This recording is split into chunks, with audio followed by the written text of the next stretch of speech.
your grace from beginning to the end. It's your grace. We will never comprehend why you drew the ones who ran from you. What can we do but offer you praise? Estamos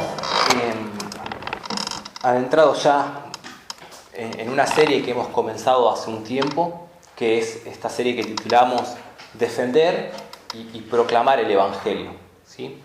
La necesidad que nos surge de repasar las doctrinas del Evangelio es justamente dada la gran cantidad y la distorsión que hay con respecto al mensaje del Evangelio. Hoy en día podemos preguntar a cualquier persona en la calle si escuchó alguna vez el mensaje de Cristo y muchos nos van a decir que sí. De hecho, muchos nos van a decir que incluso son cristianos.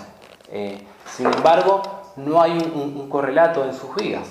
No viven de manera, como diría Pablo, de manera digna, ¿sí? De hecho, todas las evidencias por ahí apuntarían a que realmente no son cristianos, no son creyentes genuinos. Y la pregunta que nos surge alrededor de todo esto es ¿por qué? ¿Qué es lo que está pasando? ¿Sí? ¿Qué es lo que pasa incluso en nuestro país? ¿Sí?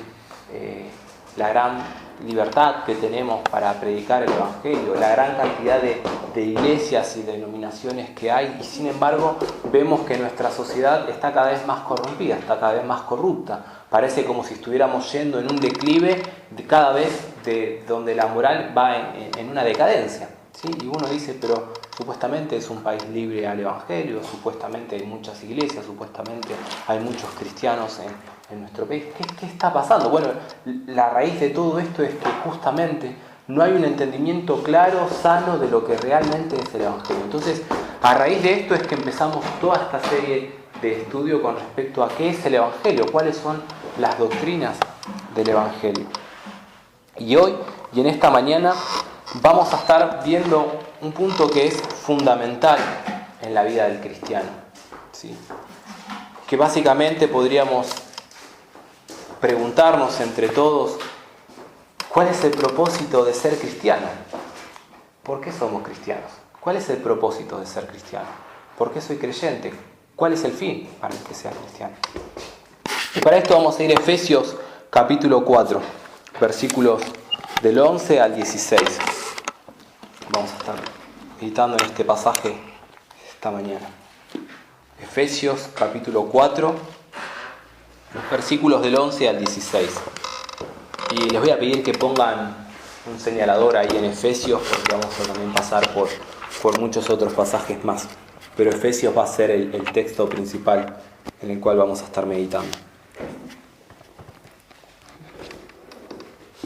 Efesios 4, los versículos del 11 al 16 dice: y él mismo, ¿sí?, refiriéndose a Cristo, constituyó a unos apóstoles, a otros profetas, a otros evangelistas, a otros pastores y maestros, a fin de perfeccionar a los santos para la obra del ministerio, para la edificación del cuerpo de Cristo, hasta que todos lleguemos a la unidad de la fe y del conocimiento del Hijo de Dios, a un varón perfecto, a la medida de la estatura de la plenitud de Cristo, para que ya no seamos niños fluctuantes llevados por doquiera de todo viento de doctrina, por estratagemas de hombres que para engañar emplean con astucia las artimañas del error, sino que siguiendo la verdad, en amor crezcamos en todo aquel que es la cabeza, esto es Cristo, de quien todo el cuerpo, bien concertado y unido entre sí por todas las coyunturas, que se ayudan mutuamente según la actividad propia de cada miembro, recibe su crecimiento para ir edificándose en amor. ¿Sí? Este pasaje de Efesios, de los versículos del 11 al 16, nos muestra una verdad simple, ¿sí? Hay una verdad muy simple en lo que acabamos de leer. De hecho, una interpretación de texto simple, natural, nos revela cuál es el propósito de este pasaje. Cualquier persona puede agarrar y decir, Efesios de 4, del 11 al 16, va a referirse a estos puntos que voy a mencionar. Sin embargo, las implicaciones son muy profundas. lo que implica esta verdad, el llevarlo a la práctica, es vital. De hecho, venimos estudiando ya hace unas semanas atrás, venimos viendo que debemos crecer en santidad, debemos crecer en santificación. Y los medios que Dios estableció para que crezcamos en santificación es justamente, Dios puso varios medios, ¿no? Entre ellos la palabra, la exposición a la palabra, el cuerpo de Cristo, la iglesia, la oración, la lectura de la palabra. Habíamos visto varios de estos medios, ¿sí? Pero esta mañana vamos a ver cómo la iglesia, el cuerpo, afecta nuestra santificación, y al mismo tiempo vamos a ver cuál es este propósito en el creyente, cuál es el propósito de la vida del creyente. Así que la implicación que tenemos en Efesios del capítulo del 4 al 11 al 16 son implicaciones eternas y decisivas en nuestra madurez espiritual, y al mismo tiempo corremos un peligro, que al ser una verdad tan simple la pasemos por alto, ¿sí? Esta mañana voy a tocar 3 puntos. En primer lugar, vamos a ver el propósito del creyente. En segundo lugar, vamos a ver cuáles son los medios que Dios estableció para que el cristiano alcance este propósito. Y en tercer lugar, vamos a estar viendo algunas implicaciones y aplicaciones de esta verdad que encontramos en Efesios, ¿sí?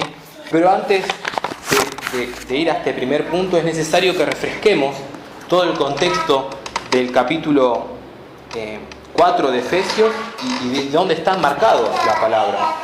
Pablo, a lo largo de 3 capítulos, estuvo enseñando a los creyentes de Éfeso les estuvo enseñando el Evangelio, cuál es su posición en Cristo. Rápidamente sigan con la vista Efesios capítulo 1. Efesios capítulo 1, de los versículos del 3 al 14, Pablo les enseña a los cristianos que Dios obra en un plan de redención y que este plan de redención fue pensado desde antes de la fundación del mundo. Desde una eternidad pasada Dios estableció un plan para salvar a su pueblo y nos dice que este plan es en Cristo. Dice que en Cristo, versículo 3, nos bendijo, ¿sí? Versículo 4, nos escogió en Él. Versículos 5 nos dice que hemos sido adoptados en Cristo. Nos muestra que hemos recibido la redención por medio de su sangre, también unidos a Cristo. Hemos recibido el perdón de los pecados por medio de Cristo, ¿sí? Dice que por medio de Cristo nos dio a conocer el misterio de su voluntad, ¿sí? Y más adelante nos habla de que hemos recibido una herencia en Cristo. Ahora, cuando nosotros vemos todo este contexto, y ya lo hemos estudiado en su momento, vemos que todo esto es un plan que Dios desarrolló desde una eternidad pasada, desde antes de que nosotros tuviéramos una existencia física. Dios ya había pensado este plan de redención, de cómo Él iba a redimir a su pueblo. Esto para los creyentes de Éfeso habrá sido chocante. Por eso Pablo explica cómo este plan de redención desde una eternidad pasada que Dios se propuso en sí mismo de reunir todas las cosas en Cristo, ¿sí? Y también nos muestra el propósito. ¿Cuál es el propósito? Para la alabanza de la gloria de su gracia, en el cual nos hizo aceptos en el amado, nos unió a Cristo. Todo este plan va a exaltar a Dios, ¿sí? Dicho de otro modo, Dios se propuso en sí mismo dar a conocer su grandeza. Dios dijo, Dios quiere mostrar su gloria, quién es Él, y para eso desplegó este plan, ¿sí? Este plan de redención, ¿sí? Ahora, ¿cómo es que esto se hace práctico en la vida del cristiano? Bueno, estamos ahora ya en el capítulo 2. Pablo en el capítulo 2 les explica a los creyentes de Éfeso y les dice, miren, ustedes antes estaban muertos en sus delitos y pecados. Ustedes no tenían ninguna intención de acercarse a Dios. Romanos capítulo de 1, 2 y 3 nos dice que el hombre no quiere glorificar a Dios, sino que en su necio corazón se encierra y prefiere dar gloria a Dios a cualquier otra cosa antes que a Dios mismo. Y dice, no hay justo ni a un uno, no hay quien entienda, no hay quien busque a Dios, todos a una se han desviado. Por eso Pablo resume todo esto en que antes nosotros estábamos muertos en nuestros delitos y pecados, ¿sí? Y el versículo 3 nos dice, los cuales también nosotros vivíamos en otro tiempo en los deseos de nuestra carne, haciendo la voluntad de la carne y de los pensamientos, y éramos por naturaleza hijos de ira, lo mismos que los demás. ¿sí? Esa era nuestra condición.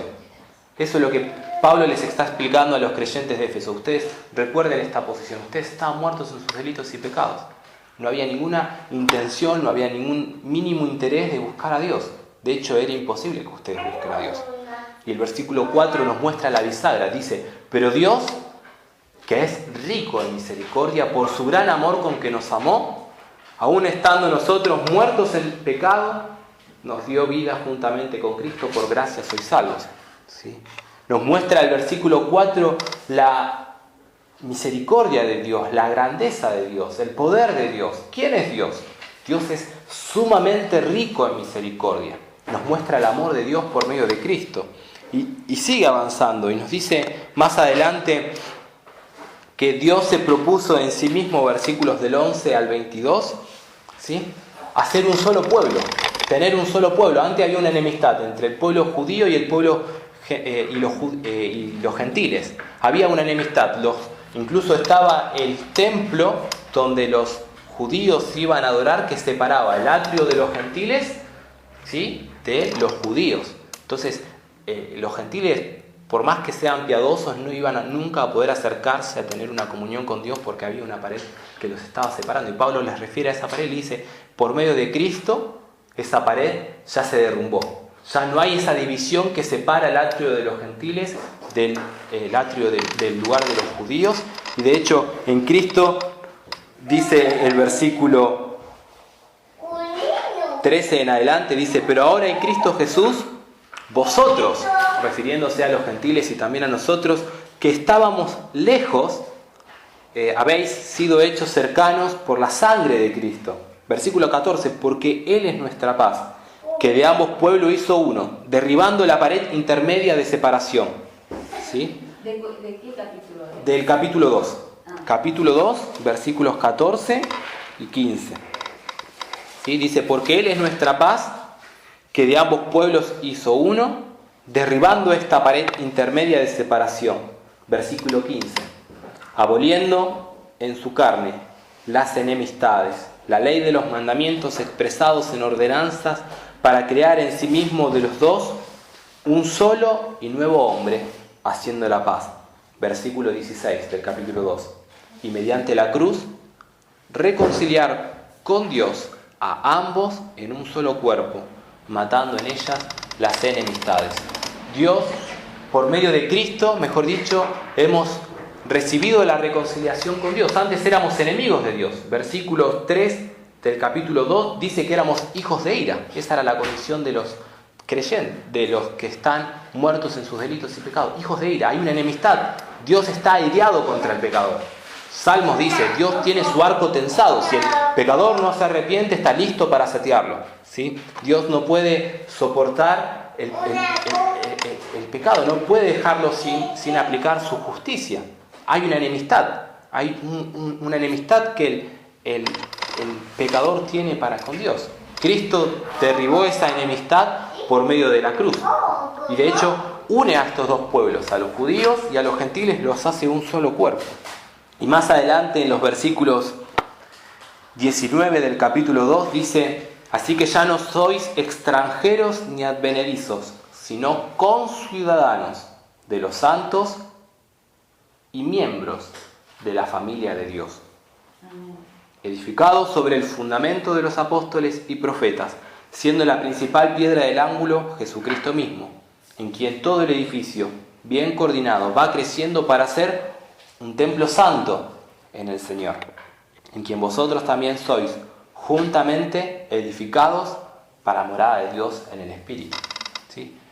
Cristo derribó esta enemistad que había con Dios, une y hace un solo pueblo, ¿sí? De hecho hay un solo cuerpo ahora, de estos que estaban lejos, los gentiles, todos nosotros que estábamos lejos de la ciudadanía de Israel, ahora Dios nos ha incorporado a su ciudadanía, somos miembros del reino de los cielos y es más, ahora pertenecemos a la familia de Dios. Es importante que tengamos este concepto porque esto es la iglesia. ¿Qué es la iglesia? Son los ciudadanos del reino de los cielos, los miembros de la familia de Dios, quienes se van edificando mutuamente y crecen hasta la estatura de Cristo, es lo que vamos a estar viendo. Entonces, capítulo 3, ahora Pablo les explica que este era el misterio que era el misterio del Evangelio. ¿Cómo es que los gentiles van a ser incorporados al pueblo de Israel? En el Antiguo Testamento había promesas de que los gentiles iban a ser incorporados a Israel. Ahora, esto era un misterio. ¿Sí? Cuando la palabra habla de misterio, debemos entender de que es una verdad que estuvo oculta por un determinado tiempo, pero que ahora es dada a conocer. ¿Sí? Cuando la palabra habla de este misterio, no se refiere a algo esotérico, algo oculto, algo que uno nunca va a llegar a descubrir y entender, sino justamente lo opuesto. Es una verdad que estuvo oculta por un determinado tiempo, pero que ahora es revelada por medio del Evangelio. Y esto es lo que Pablo les explica a los creyentes de Éfeso. Le dice, en el Antiguo Testamento había promesas. Los gentiles iban a ser incorporados al pueblo de Israel. Ahora, eso era un misterio. Nadie sabía cómo iba a ser de manera exacta cómo se iba a cumplir esta promesa. Y Pablo dice, el misterio que el versículo 5 del capítulo 3 dice, misterio que en otras generaciones no se dio a conocer a los hijos de los hombres, como ahora es revelado a sus santos apóstoles y profetas por el Espíritu. Que los gentiles, versículo 6, son coherederos y miembros del mismo cuerpo y copartícipes de las promesas en Cristo Jesús por medio del Evangelio. Ese es el misterio. ¿Sí? Ese es el misterio ahora revelado. Y Pablo dice en el versículo 7, del cual yo fui hecho ministro por el don de la gracia de Dios que me ha sido dado según la operación de su poder. Y después sigue aclarando, ¿no? Pero también revela otra cosa, versículo 10. Dice que ahora para que la multiforme sabiduría de Dios sea ahora dada a conocer por medio de la Iglesia a los principados y potestades en los lugares celestiales, conforme al propósito eterno que hizo en Cristo Jesús, nuestro Señor, en quien tenemos seguridad y acceso con confianza por medio de la fe en Él. Les dije, capítulo 1, Pablo les enseña a los cristianos de Éfeso que Dios tiene un plan de redención. Desde antes de la fundación del mundo, Dios tiene un plan en el cual Él mismo va a recibir toda la gloria. Él mismo va a dar a conocer sus atributos. Él mismo se va a dar a conocer a sí mismo y todos vamos a alabar eso. ¿Sí? Eso es lo que explica en el capítulo 1. En el capítulo 2, Pablo muestra cómo se lleva adelante eso. Dice, por medio del Evangelio. Capítulo 3 nos muestra ahora que hemos sido incorporados a una familia, que este era el misterio, cómo los gentiles iban a ser incorporados a la familia de Dios. Y Pablo explica que es por medio del Evangelio. Y termina esta idea diciendo que ahora la iglesia está comisionada para dar a conocer la multiforme sabiduría de Dios. La iglesia está puesta para mostrar esta multiforme sabiduría de Dios a los principados y potestades. ¿Qué quiere decir esto? Quiere decir que esta obra de redención que vamos a estar alabando por los siglos de los siglos, la grandeza de su gracia, ¿sí? Esto es lo que Cristo hizo por medio de la cruz, lo que nosotros vamos a estar adorando por eternidad de eternidades delante de Dios, cómo Cristo murió por su pueblo, cómo por medio de su pueblo nos hemos sido unidos a su familia, cómo ahora Cristo es el primogénito entre los hermanos. Todo esto vamos a estar alabando por eternidad de eternidades. Y esta verdad, Pablo dice en Efesios, capítulo 3:10, que es dada a conocer por medio de la iglesia a los principados y potestades en los lugares celestiales. Aún los ángeles no saben cómo va a ser esto, pero Dios utiliza a la iglesia para dar a conocer su gloria, para dar a conocer su grandeza, su poder, para alabar su nombre por medio de la iglesia. ¿Sí? Si tuviéramos que poner un ejemplo claro, sería Dios estuviera diciendo a los ángeles, miren cómo mi nombre es exaltado por medio de mi pueblo. Miren cómo yo estoy obrando en medio de ellos. Miren, observen, aprendan. Esto es lo que yo hago, esta es mi grandeza, este es mi poder. Que criaturas que eran completamente aborrecedoras de mi nombre, que eran completamente mis enemigos, por medio de mi misericordia, por medio de lo que Cristo ha hecho en la cruz, ahora están profundamente enamorados de mí. y buscan extender mi nombre, buscan llevar gloria a mi nombre. Eso es la iglesia. Más adelante, el capítulo 4, Pablo exhorta a la iglesia, y pasamos ahora al contexto más cercano, y exhorta ahora a los creyentes a que anden de manera digna conforme a este evangelio que han recibido. ¿Qué quiere decir esto? Que haya un equilibrio. Si ustedes dicen que creen en Cristo, si ustedes dicen que están unidos a Cristo, si ustedes entienden cuál es su posición en la que están en Cristo, si ven el evangelio en sus vidas, su manera de andar tiene que ser equilibrada. Debe ser equilibrada. Esa es la exhortación de Pablo. Si ustedes han sido unidos a Cristo, su manera de andar va a reflejar a Cristo.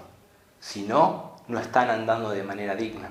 También exhorta a Pablo a que andemos con toda humildad y mansedumbre, soportando a los hermanos con paciencia, versículos 2. ¿Sí? Y el versículo 3 exhorta a que seamos solícitos a guardar la unidad del Espíritu. Entonces, este es el contexto más inmediato. Yendo ahora a los versículos del 11 al 16, podríamos definir que el propósito de la vida cristiana, el propósito que tenemos como cristianos, es crecer en la estatura de Cristo, crecer en la semejanza de Cristo. ¿Cuál es el propósito para la vida del cristiano? Es ser como Cristo. ¿Sí? No lo saco de cualquier lado. Efesios, capítulo del 11 al 16, nos muestra esta misma verdad. Fíjense en el versículo 13, dice: hasta que todos lleguemos a la unidad de la fe y del conocimiento del Hijo de Dios, a un varón perfecto, a la medida de la estatura de la plenitud de Cristo. ¿Cuál es el propósito por el cual fuiste unido a Cristo? Es que seas como Cristo. Versículo 15 apoya esta misma idea. Dice: sino que siguiendo la verdad en amor crezcamos en todo aquel que es la cabeza, esto es Cristo. El propósito del cristiano es crecer a la estatura de Cristo. Tengamos un señalador acá y vayamos a Romanos capítulo 8, versículos 28 al 29. Y sabemos que a los que aman a Dios, todas las cosas les ayudan a bien.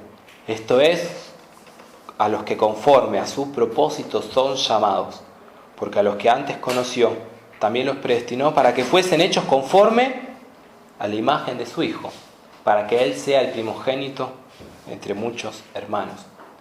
A veces, creo que muchas veces se ha tomado este versículo y se lo ha sacado de su contexto. Y sabemos que a los que aman a Dios todas las cosas ayudan para bien. ¿Eso qué significa? A veces lo tomamos y decimos, eso significa que todo me va a salir bien, que no importa, en la vida cristiana todo me va a salir bien. Y el contexto inmediato dice, no, todo va a obrar para bien porque todas las circunstancias van a llevarte a que la imagen de Cristo sea formada en tu vida. ¿Sí? El propósito por el cual nosotros fuimos llamados desde antes de la fundación del mundo es para ser como Cristo. ¿Sí? Ese es el propósito de la vida cristiana, crecer en semejanza a Cristo. Todas las cosas van a ayudar a este propósito. Tanto las buenas como las malas van a llevarnos a ser y a crecer en semejanza de Cristo. Mateo, capítulo 11, versículo 29, dice Jesús: llevad mi yugo sobre vosotros y aprended de mí, que soy manso y humilde de corazón, y hallaréis descanso en vuestras almas. Jesús exhortó a sus discípulos y le dicen: aprendan de mí, aprendan de mí. El propósito de la vida cristiana es aprender de Cristo, ser como Él. Más adelante, en Primera de Juan, capítulo 2, versículo 6, Juan escribe confirmando a los creyentes las evidencias del cristiano, y dice: el que dice que permanece en Él debe andar como Él anduvo. ¿Sí? Una exhortación clara. Vamos a desglosar mucho más todo esto en la medida que vamos avanzando con la prédica, pero una evidencia del cristiano es que va a andar como Él anduvo. ¿Sí? Entonces podemos, un versículo más, Primera de Juan, capítulo 4, versículos 17, dice: en esto se ha perfeccionado el amor en nosotros, para que tengamos confianza en el día del juicio, pues como Él es, así somos nosotros en este mundo. ¿Sí? Entonces, el propósito de la vida cristiana es ser como Cristo, es crecer en la estatura de Cristo. De hecho, Romanos capítulo 8 nos dice de manera más clara: es por el cual el Señor nos llamó, ¿sí? Ahora, volviendo a Efesios, otro propósito que tiene el creyente en su andar es que debe ser perfeccionado, ¿sí? De hecho, dice el versículo 12, a fin de perfeccionar a los santos para la obra del ministerio, ¿sí? Ser perfeccionado significa alcanzar justamente, como dice más adelante, la unidad de la fe y del conocimiento del Hijo de Dios, a tener un claro conocimiento del Hijo de Dios, ¿sí? Mateo 5:48 exhorta a los creyentes, Jesús exhorta y dice, así como vuestro Padre es perfecto, sean perfectos, ¿sí? Leo bien la cita para no parafrasearlo mal, pero esa es la idea. Mateo 5:48 dice, sed pues vosotros perfectos como vuestro Padre que está en los cielos es perfecto. Crecer en la semejanza de Cristo, ser perfeccionados. Segunda de Timoteo, capítulo 3, versículos 16 y 17, nos dice, Pablo le dice a Timoteo, toda la Escritura es inspirada por Dios y útil para enseñar, para redarguir, para corregir y para instruir en justicia, a fin de que el hombre de Dios sea perfecto, enteramente preparado para toda buena obra. La palabra de Dios es útil para enseñar, para redarguir, para corregir, para instruirnos, a fin de que el hombre de Dios sea perfecto, enteramente preparado para toda buena obra. Toda la Escritura está puesta con este fin, de que seamos perfeccionados, que seamos perfectos, ¿sí? El tercer propósito del cristiano, que se desprende de este capítulo de Efesios que estamos leyendo, son los versículos 12, 13 y 15. Y se refuerza muchos más en el versículo 16. ¿Sí? De Efesios. Efesios es el tema central donde vamos a estar yendo y viniendo. ¿Sí? Efesios nos dice en el versículo 12 que, bueno, del contexto del versículo 11 dice que Dios constituyó a unos apóstoles, a otros profetas, a otros evangelistas, a otros pastores y maestros, a fin de perfeccionar a los santos. ¿Cómo sigue? Para la obra del ministerio, para la edificación del cuerpo. Versículo 13 dice hasta que todos lleguemos a la unidad de la fe y del conocimiento del Hijo de Dios. Versículo 15 dice, sino que siguiendo la verdad en amor crezcamos. ¿Quiénes crezcamos? Todos juntos, en todo aquel que es la cabeza, esto es Cristo. Pero el versículo más claro de este punto es el versículo 16. Dice, de quien todo el cuerpo, bien concertado y unido entre sí, por todas las coyunturas que se ayudan mutuamente, según la actividad propia de cada miembro, recibe su crecimiento para ir edificándose en amor. El tercer propósito de la vida cristiana es la edificación del cuerpo de Cristo. Tenemos tres propósitos que se desprenden del libro de Efesios: crecer en la estatura de Cristo, ser perfeccionados y edificar a los hermanos en la fe. Son estos tres propósitos de la vida cristiana. Si uno se pregunta y dice, ¿por qué soy cristiano? ¿Cuál es el propósito de la vida cristiana? Bueno, el propósito de la vida cristiana es ser como Cristo, ser perfeccionado y al mismo tiempo edificar a los demás en la fe. Edificamos a los demás en la fe por medio de la consolación, por medio de la exhortación, por medio de la oración. Y lo que Pablo nos está exhortando por medio del Efesios es que hay un compromiso con el cuerpo. Hay un compromiso con la iglesia local. Y justamente el pensamiento bíblico del compromiso es que te va a llevar a morir. El ejemplo más claro que tenemos del compromiso lo tenemos en primer lugar por medio de nuestro Señor. ¿Sí? Hay un pensamiento en Hebreos capítulo 3, capítulo 13, versículos del 1 al 3. Hebreos capítulo 13, versículos del 1 al 3. Dice el autor de Hebreos: permanezca el amor fraternal, no os olvidéis de la hospitalidad, porque por ella algunos sin saberlo hospedaron ángeles. Acordaos de los presos como si estuvieran presos juntamente con ellos, y de los maltratados, como que también vosotros mismos estáis en el cuerpo. ¿Sí? Cuando el autor de Hebreos dice esto, y cuando exhorta a acordarse de aquellos que están presos, debemos pensarlo en el contexto en el que la carta se escribió. Imagínense, ¿sí? Imagínense que nosotros estamos hoy en día en un contexto de persecución. Ser cristiano está completamente prohibido, ¿sí? De hecho, toda persona que confiesa públicamente que es cristiano corre un riesgo de muerte, de prisión, o de ser maltratado, o de sufrir algún tipo de persecución física con él mismo, ¿sí? Ahora, nosotros como iglesia nos enteramos de que Mica cayó presa porque predicó el Evangelio, porque compartió el Evangelio, alguien la delató y está presa. Mica no va a recibir ningún tipo de sustento, de alimento, ni de comida, ni nada, porque sus familiares la han aborrecido, porque ser cristiana la ha llevado al extremo de justamente ahora estar en prisión. Como el Evangelio es algo que está prohibido, los guardias van a ser rotundamente malos con ella. El compromiso que tiene la iglesia local de ir a visitarla es un compromiso de muerte. ¿Por qué? Porque si yo voy a visitarla a Mica, que está presa, me estoy declarando públicamente que comparto la misma fe por la cual ella cayó presa. Esa es la mentalidad que el autor de Hebreos, tiene cuando dice: vayan a visitar a los presos. Tengan este mismo amor. Manifiesten su compromiso con el cuerpo de esta misma manera. Ustedes corran el mismo riesgo que corrió tal hermano por predicar el Evangelio. Por eso dice: acuérdense de los maltratados. Como si ustedes mismos hubiesen sido maltratados en su cuerpo. Imagínense que, como pasó, de hecho, en la historia de la iglesia cristiana, hubo personas que profesaron públicamente ser cristianas y fueron llevados al pozo de los leones, a un potro de castigo donde eran azotados con látigos, y de repente otra persona dice: momento, yo también soy cristiana. Era llevada al mismo lugar donde ese hermano estaba sufriendo, iba a recibir los mismos látigos, ¿sí?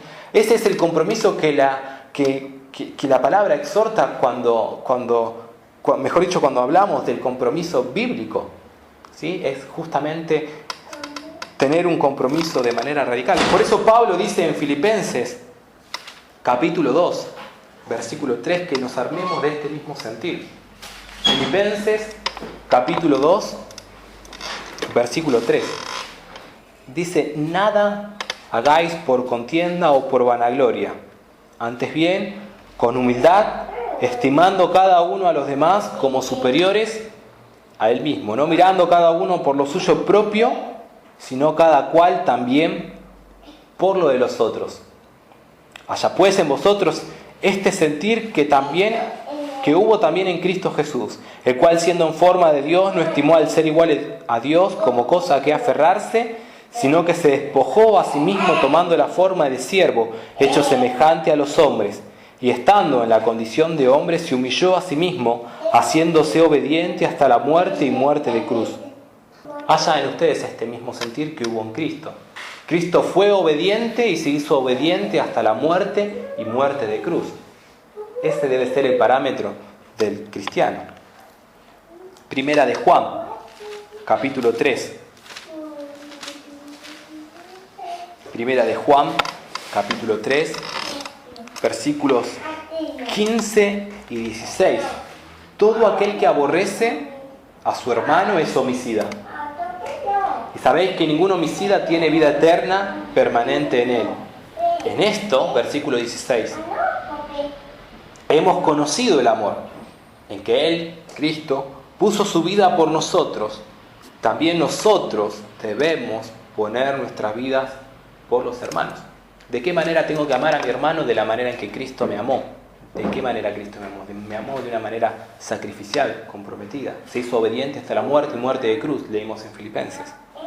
Pero en la aplicación práctica dice en el versículo 17: pero el que tiene bienes de este mundo y ve a su hermano tener necesidad y cierra contra él su corazón, ¿cómo mora el amor de Dios en él?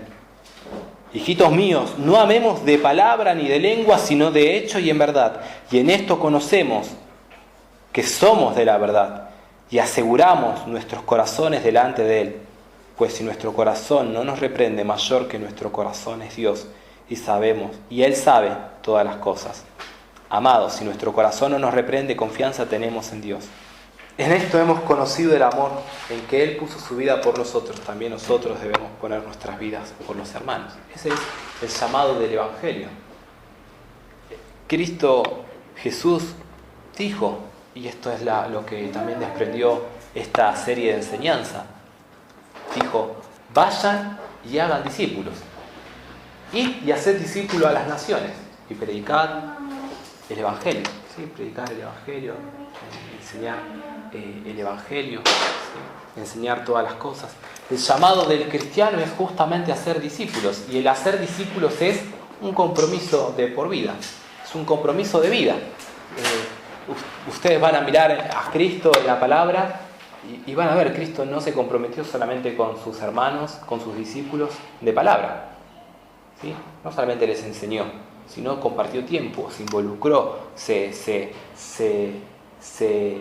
vació a sí mismo. Ese es el punto, se vacía a sí mismo. Ahora, debo hacer una aclaración en esto. Es que jamás, bajo ningún concepto, se puede imponer que una persona haga esto. Jamás, bajo ningún concepto, bajo ningún parámetro, se puede obligar a una persona a este tipo de compromiso. Porque nace este compromiso de un corazón regenerado por Dios. Y este es el mayor peligro que tenemos en nuestro contexto, en nuestra época. Decirle: Mica, mira, Mica, vos tenés que agarrar, te paso una lista de llamados y te tenés que comprometer. Y Mica, por ahí, por una cuestión de presión, por una cuestión por ahí de autoridad que yo puedo tener sobre ella, porque soy el pastor de la iglesia y se lo estoy demandando, le obligo a hacer a Mica algo que realmente no nace de su corazón. Debes juntarte con tal hermano y orar. Y está bien, no lo quiero hacer, pero lo hago por obediencia a lo que me están exhortando. Y ese no es el punto. Esto nace justamente de un corazón que ha sido transformado por Dios. Es un proceso natural en la vida del creyente. Y cuando hablo, la segunda aclaración, de ser perfectos, de ser perfeccionados, ya lo hemos aclarado, pero es necesario volver a mencionarlo, es que nosotros no vamos a crecer de manera perfecta de este lado de la eternidad. Pablo mismo dijo: yo aún no lo he alcanzado, sigo mirando a Cristo, sigo creciendo en Cristo, pero no he alcanzado esa perfección. Entonces, cuando hablamos de perfección, no estamos hablando de un perfeccionismo, de ser de manera perfecta, sin pecado. De hecho, la santidad no significa que no pecamos, ¿sí? Tengamos siempre presente esto. Santidad no quiere decir que no pecamos más. Primera de Juan refuta ese pensamiento. Si decimos que no tenemos pecado, nos engañamos a nosotros mismos y la verdad no está en nosotros. Entonces, crecer en santidad no significa que no va a haber más pecado en nuestra vida, ¿sí? Es necesario hacer esta aclaración. La segunda pregunta que debemos hacernos es: ¿tengo yo estos anhelos de crecer en la estatura de Cristo, de ser perfeccionado? ¿Tengo yo este anhelo de edificar a mis hermanos? Esa es la pregunta que implica lo que estamos viendo. ¿Tengo yo este anhelo de edificar al cuerpo? Bueno, en segundo lugar vamos a ver los medios para alcanzar estos propósitos. ¿Cómo es que yo crezco a la semejanza de Cristo? ¿Cómo es que yo puedo ser perfeccionado y cómo puedo edificar a los hermanos? Lo que estamos viendo en Efesios es que todo este crecimiento de crecer a la estatura de Cristo, y es lo que vamos a ver ahora, es una batalla o un desafío que se hace como comunidad. No puede haber un crecimiento en la semejanza de Cristo separado del cuerpo, ¿sí? Los versículos que habíamos visto: para que todos juntos, unánimes, como coyunturas, como un cuerpo, unidos entre sí por los dones de cada uno, vamos creciendo en la estatura de Cristo. Entonces, los medios que vamos a ver para crecer en la estatura de Cristo y para llevar adelante esto, nos dice en primer lugar que en Efesios capítulo 4, ¿no? Que Dios mismo instituyó a apóstoles, profetas, evangelistas, pastores y maestros. ¿Qué quiere decir esto? Que por medio de la exposición de la palabra, que por medio de la exposición a la palabra de Dios, por medio de los ministros, ¿sí? Dios estableció ministros para exhortarnos bíblicamente, mostrarnos la palabra. Segunda de Timoteo 3, 16, 17 habíamos visto que decía que toda la palabra es útil para enseñar, para redarguir, para reprender, a fin de que el hombre de Dios sea perfecto, enteramente preparado para toda buena obra. ¿sí? Entonces, la exposición de la palabra nos va a llevar justamente a que seamos perfectos, vayamos creciendo en esta estatura de Cristo. Dios mismo es el que instituyó estos dones para la iglesia. ¿Con qué fin?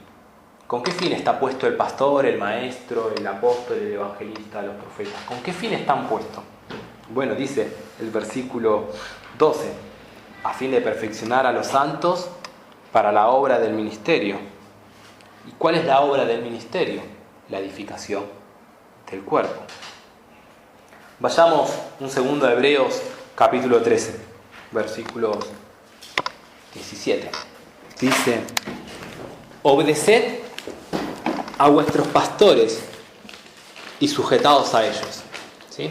A veces este texto es muy utilizado para marcar la autoridad pastoral, ¿no? Obedezcan a sus pastores y sean sujetos a ellos. ¿Sí? Pero la segunda parte dice: porque ellos velan por vuestras almas como quienes han de dar cuenta, para que lo hagan con alegría y no quejándose, porque esto no os es provechoso. ¿Sí? Dice Hebreos 13:17, obedeced y sujetaos. ¿Cuál es la característica de este pastor?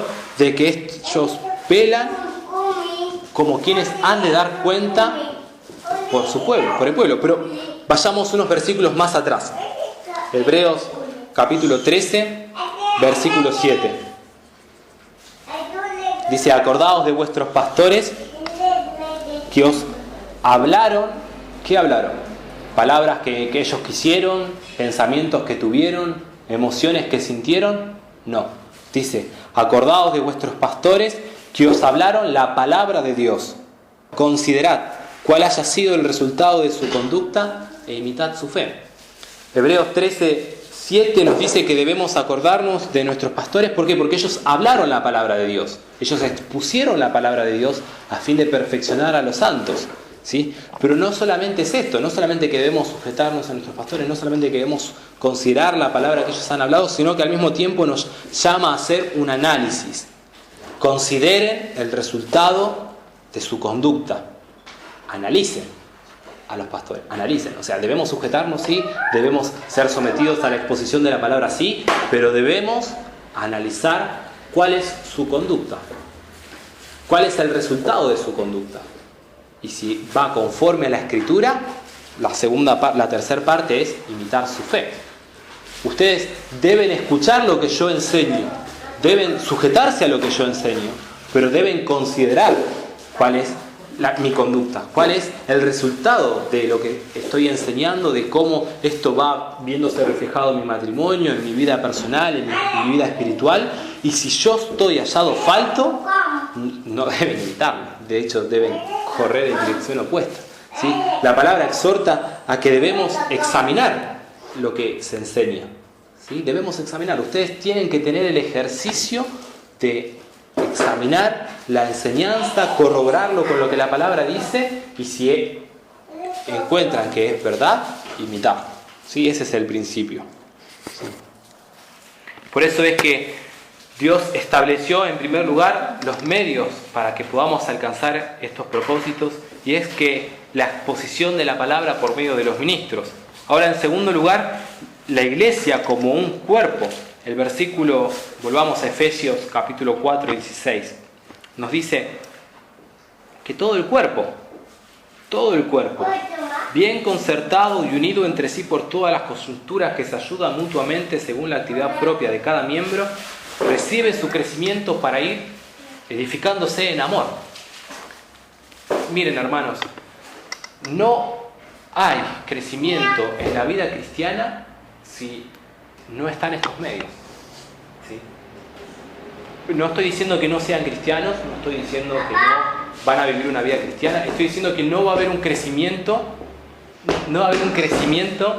en su madurez como cristianos fuera de estos medios. Está la exposición de la palabra, están los ministros, está el cuerpo. Miren, hay un peligro muy grande, ¿sí?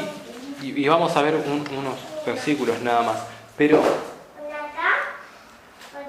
hay un orgullo muy grande en considerar de que yo de manera privada e individual voy a crecer a la estatura de Cristo sin la necesidad del cuerpo. Ojo, hay un crecimiento individual y privado. De hecho, somos llamados a crecer de manera privada, ¿sí? Pero va a haber puntos ciegos en los cuales yo no me voy a poder ver. En mi orgullo, mi pecado, no me va a poder dejar considerar y me puedo estar engañando. Y voy a estar creyendo que soy sabio en mi propia opinión. Entonces está el cuerpo para exhortarme y decir, mira, Ariel, esto estoy viendo que no está bien en tu vida. Estoy considerando que estás en falta en esto. Mirá lo que dice la palabra en esto. Me tienen que animar, me van a mostrar lo que la Escritura enseña. Efesios capítulo 2, versículos del 19 al 22, nos hablan de que somos incorporados a esta familia, somos ciudadanos de los santos y que somos edificados sobre el fundamento de los apóstoles y profetas, siendo la principal piedra del ángulo Jesucristo mismo. Esa es la base de nuestro crecimiento. Pero después dice el versículo 21, todo el edificio, bien coordinado, va creciendo para ser un templo santo en el Señor, en quien vosotros también sois justamente edificados para morada de Dios en el Espíritu. Versículo 22 es terrible, nos está diciendo que en la congregación de los santos el Espíritu Santo mora y habita. Si el Espíritu Santo está en medio nuestro, obviamente vamos a ser exhortados, vamos a ser animados, nuestros pecados van a ser expuestos y vamos a crecer conforme a Cristo. Pedro tiene la misma intención cuando habla de que somos piedras vivas en Primera de Pedro 2, versículos 4 y 5, dice, acercándoos a Él, piedra viva, desechada ciertamente por los hombres, mas para Dios escogida y preciosa. Vosotros también, como piedras vivas, sed edificados como casas espirituales y sacerdocio santo, para ofrecer sacrificios espirituales aceptables a Dios por medio de Jesucristo. La iglesia es esto, piedras vivas, un cuerpo que va creciendo en unidad, que va creciendo en la estatura de Cristo. Todos, de manera colectiva, nos vamos estimulando a crecer conforme a la estatura de Cristo. Hebreos capítulo 3, versículos 12. Mirad, hermanos, que no haya en ninguno de vosotros corazón malo de incredulidad para apartarse del Dios vivo. Antes, exhortaos los unos a los otros cada día, en tanto que se dice hoy, para que ninguno de vosotros se endurezca por el engaño del pecado. Debemos exhortarnos mutuamente para que el engaño del pecado no endurezca nuestros corazones. ¿Sí? Eso es una actividad que se hace como comunidad. Primera de Timoteo. Primera de Timoteo. Primera de Timoteo, capítulo 5, versículo 1 al 2, Pablo le enseña cómo debe manejarse Timoteo en la iglesia. Y le dice, no reprendas al anciano, sino exhórtale como a padre, a los jóvenes, a las más jóvenes, como a hermanos, a las ancianas como a madres, a las jovencitas como a hermanas, con toda pureza. ¿Sí? Aún como la iglesia es una familia, y la analogía más tomada es como una familia, como un cuerpo, ¿sí? La exhortación que nos llama a hacer Dios por medio de su palabra es con amor. Al anciano exhórtale como a un padre, pero debes exhortarlo como a un padre. Y esto es lo hermoso del cuerpo, todos somos sujetos unos a otros. El más joven puede exhortar al anciano y el anciano debe exhortar al joven. La anciana puede exhortar a los jóvenes y los jóvenes pueden exhortar a las ancianas. Estamos todos sujetos y unidos mutuamente. Estamos todos unidos, ¿sí? Por ende nos debemos exhortar y animar mutuamente. Esto es lo que Pablo está enseñando a Timoteo. Segunda de Timoteo, capítulo 4, dice, versículo 2, que prediques la palabra, que instes a tiempo y fuera de tiempo, redarguye, reprende, exhorta con toda paciencia y doctrina. Esto es un llamado que Pablo le hace a Timoteo en cuanto a la predicación de la palabra, pero también se aplica a todos los cristianos de manera individual. Deben deben predicar la palabra, deben insistir a tiempo y fuera de tiempo, deben redarguir, reprender, exhortar con toda paciencia y doctrina. El peligro del contexto inmediato de esta exhortación es que va a haber tiempos en que no van a sufrir la sana doctrina, sino que teniendo comezón de oír, se amontonarán maestros conformes a sus propias concupiscencias. Es por eso que debemos exhortarnos mutuamente, ¿sí? De hecho, Efesios dice, para que ya no seamos niños fluctuantes, llevados por cualquier viento de doctrina. Hay un peligro en nuestro contexto real.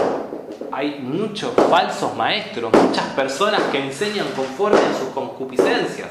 Y los más nuevitos en la fe pueden ser arrastrados por estas corrientes de pensamiento. Y nosotros debemos exhortarnos mutuamente a que crezcan y maduren conforme a la estatura de Cristo, porque para que no sean arrastrados, para que no sean zarandeados en su vida.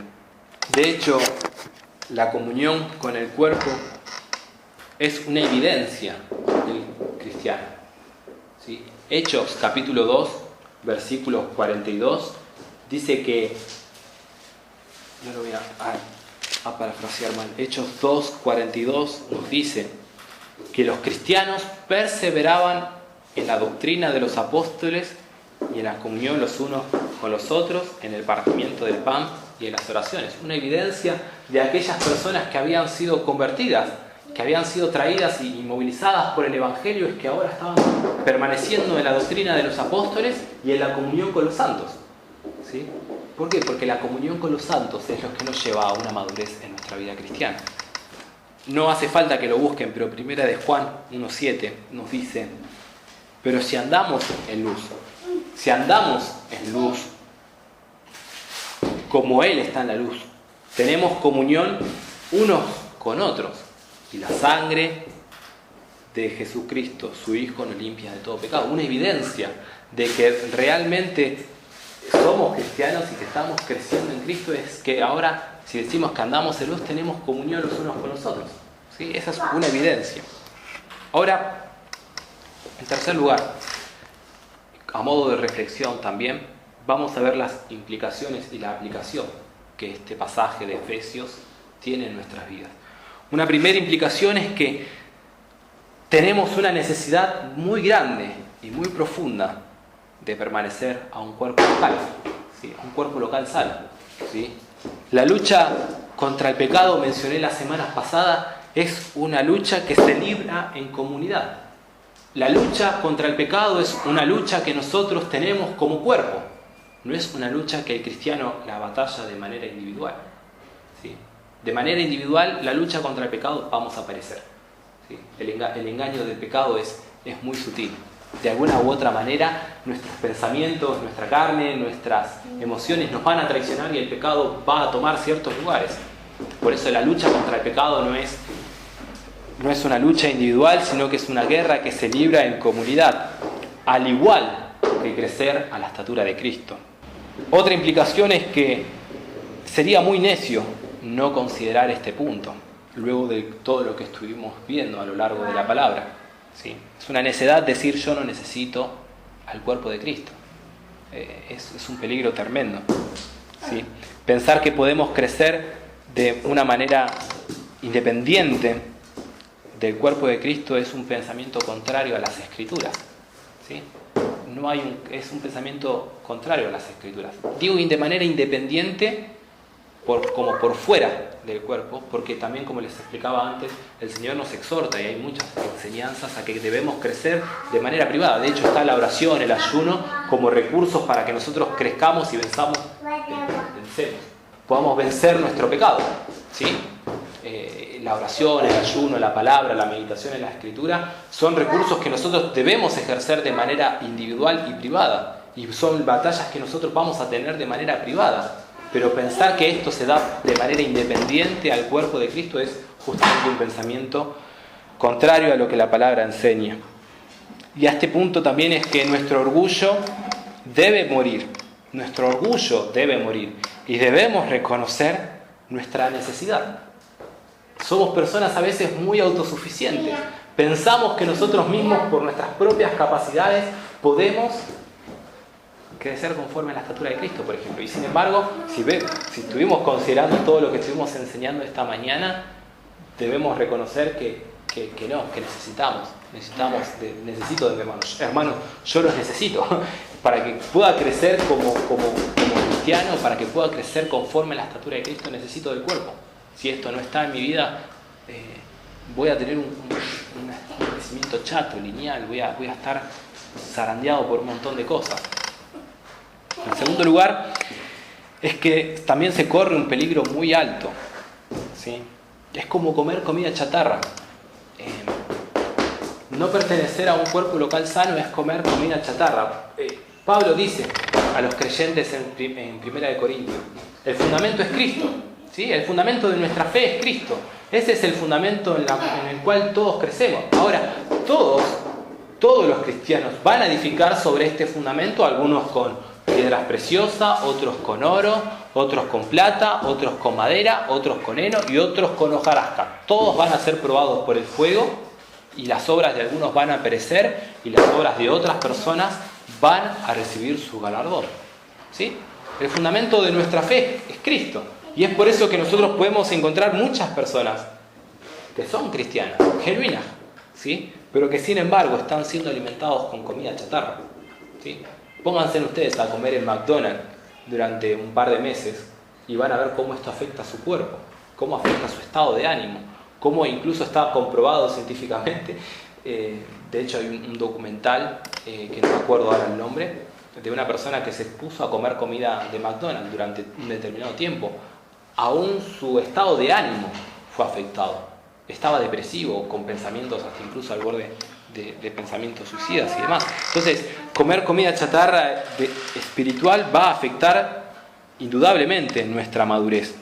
Y el problema de fondo es que hay una diferencia y hay una línea tan delgada entre edificar con hojarasca y, como dice Mateo capítulo 7 del 21 al 23, estar siendo engañados, ¿sí?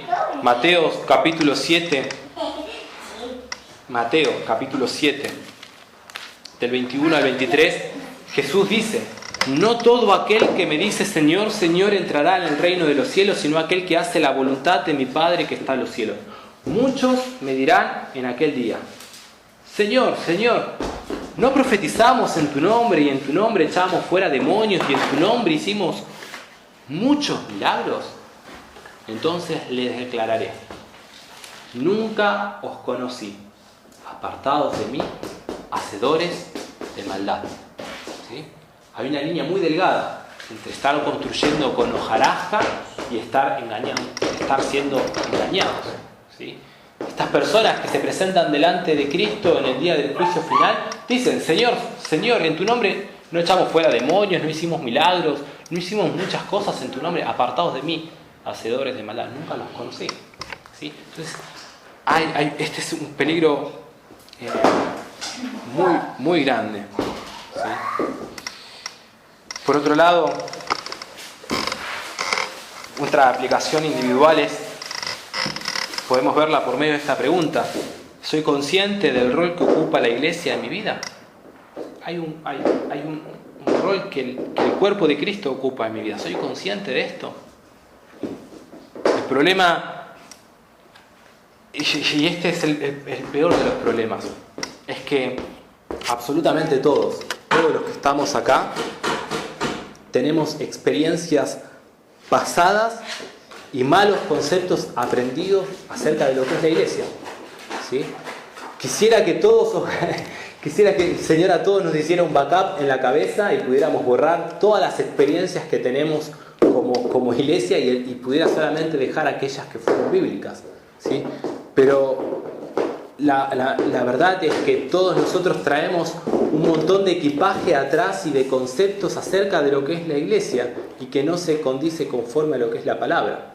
De hecho, uno de los errores más grandes que hay en nuestro contexto inmediato es considerar al cristiano en un rol pasivo, ¿sí? El cristiano viene a la iglesia, oye el mensaje y ya esa es, cumplió con su rutina. Esa es todo para la vida cristiana y sin embargo, por lo que estuvimos viendo, no es así.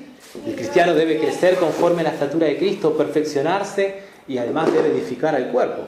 Tiene un rol activo el creyente en la comunidad. Tiene un rol activo en el cuerpo de Cristo. Efesios capítulo 4, versículo 22.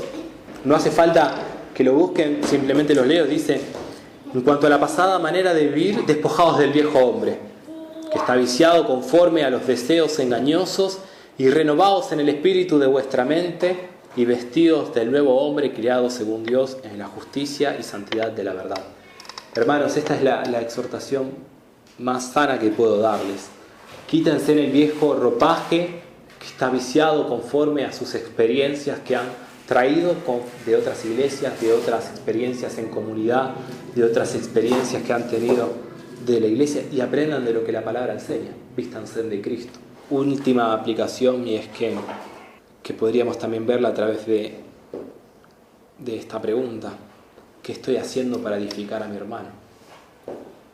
Vimos que hay una aplicación colectiva. La edificación es mutua. Somos un cuerpo, no es un desarrollo que se da de manera individual. Y esta es nuestra mayor lucha. ¿Qué puedo hacer para edificar a mi cuerpo? ¿Sí? Ahora, a modo de conclusión, ¿qué tiene que ver esto, todo lo que vimos hoy, con la predicación y con esta serie que estamos viendo de defender y proclamar el Evangelio? ¿Sí? Es que, en primer lugar, la proclamación del Evangelio es dado a la iglesia. Y la iglesia debe ser capacitada, ¿sí? Debe haber un cuerpo, y a través del testimonio es que se comparte el Evangelio. Entonces, si hay una iglesia que hay un cuerpo que está débil, la predicación del Evangelio va a ser débil. A una iglesia sana, la predicación del Evangelio va a ser fuerte. ¿Sí?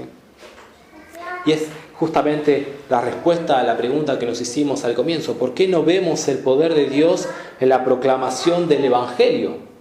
Justamente porque no hay iglesias, no hay un cuerpo sano. Cuando entendemos de qué manera está diagramada la iglesia como un agente de misión, como un agente que envía cristianos al mundo para afectar al mundo, como vimos la semana pasada, el llamado del Evangelio es que hagamos discípulos. El llamado del Evangelio es que prediquemos el Evangelio, que mostremos a Cristo glorioso en este mundo. No significa que todos vamos a salir al campo misionero, pero significa que cada uno en nuestro lugar de donde estamos va a afectar por medio del Evangelio. Ahora, ¿cómo es que estos cristianos que son enviados al mundo no son transformados como el mundo?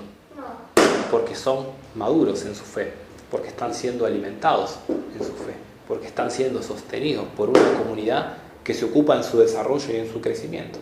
Esa es la medida en que nosotros crecemos. Y es por eso que la predicación del Evangelio está rotundamente ligado a la sanidad de una iglesia, al fortalecimiento que tiene una iglesia. Por eso es que digo que el compromiso, mejor dicho, lo voy a decir de otra forma, el rol que tiene un cristiano en el cuerpo de Cristo o en la iglesia es un rol activo, no pasivo. No está solamente recibiendo información, sino que también tiene esto de estar activo en cuanto a la edificación del cuerpo de Cristo mismo y en la proclamación del Evangelio. Oremos para que el Señor nos dé claridad y podamos valorar a la iglesia conforme a la palabra nos muestra. Pensemos simplemente en esta frase: Cristo murió por la iglesia. Cristo es el que sostiene a la iglesia. Cristo es el que santifica a su iglesia. Cristo va a volver por su iglesia. Y Cristo mismo la va a presentar delante del Padre como su novia para casarse eternamente con ella. Ese es el valor que la palabra le da a la iglesia. Y cuando hablamos de iglesia, me refiero a un cuerpo, a personas, me refiero a ustedes, ¿sí? Me refiero a cristianos, me refiero a creyentes de manera genuina. ¿Sí? La iglesia es un cuerpo, no son instituciones. ¿Sí? De vuelta, no tiene nada que ver con el concepto actual que tenemos hoy en día, lo que es iglesia. Por eso debemos orar para que el Señor abra nuestro entendimiento y veamos la urgencia que tenemos de poder vivir esto y aplicarlo en nuestras vidas. ¿Oramos? It's your grace from beginning to the end. It's your